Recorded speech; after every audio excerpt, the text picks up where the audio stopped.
last November when he checked on some of his hives in Florida. When I pulled into a bee yard in Florida, there was 400 hives of bees that 3 weeks before that looked great. And all of a sudden, here we got roughly 400 beehives that are totally empty. The bees were all gone. They're gone. I mean, where'd they go? Don't know. I mean, I literally got down and crawled around. I mean, seriously, I got down on my hands and knees and crawled around. And then there's no dead bees. There are no dead bees anywhere. I mean, you can't find any bees. They flew off someplace. And never came back? Never came home. Had you ever seen that before? No.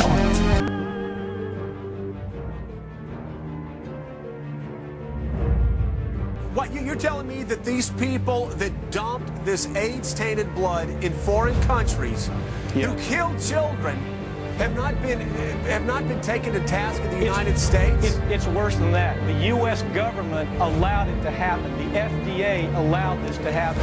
And now the government is completely looking the other way. Thousands of innocent hemophiliacs have died from the AIDS virus. And not only they're dying, their family members are dying because they're becoming infected.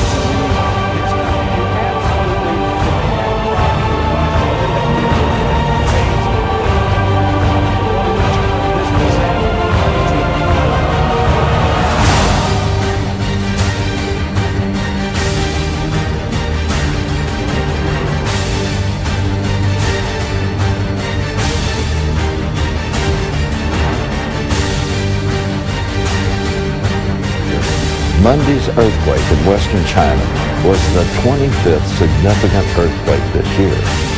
It's only May. In 2003, the USGS listed more than 70 significant earthquakes, more than the total number for the 70s, 80s, or the 90s.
He begins to expose to them their sin, and he runs through with them their life. And every idle word that men shall speak, the Bible says, they shall give account thereof in the day of judgment. Every time they said something wicked, every time they said something ungodly, every time they committed a sin against God, it's going to be put forth as evidence against them. Say, why do people go to hell? Because they're sinners, because they've lied, because they've murdered, because they've stolen, because they've thought dirty thoughts, because they've committed adultery physically or in their heart. And so all those sins will be listed off. Angels will come and separate the wicked from among the just. Verse 50, and cast them into the furnace of fire. There will be wailing and gnashing of teeth. You know how people say, well, I have my hell here. You ever heard someone say that? You know, it's just like hearing fingernails on a blackboard. When someone says that it's hell to live here, I think, you know, on the blackboard, if you only knew what you were saying. This is such a small glimmer. Pain that we feel now, emotional duress and depression and the bitterness of having the growing anger over sin that we don't deal with in our life is just a foretaste of the horrors. The torturers of life are just a foretaste of the horrors of hell. It is necessary for us that want to keep justice to get an understanding, a small understanding of that place. But now a consideration of some of the spiritual pains of hell. Well, first of all, the fire. I forgot to mention things about the fire.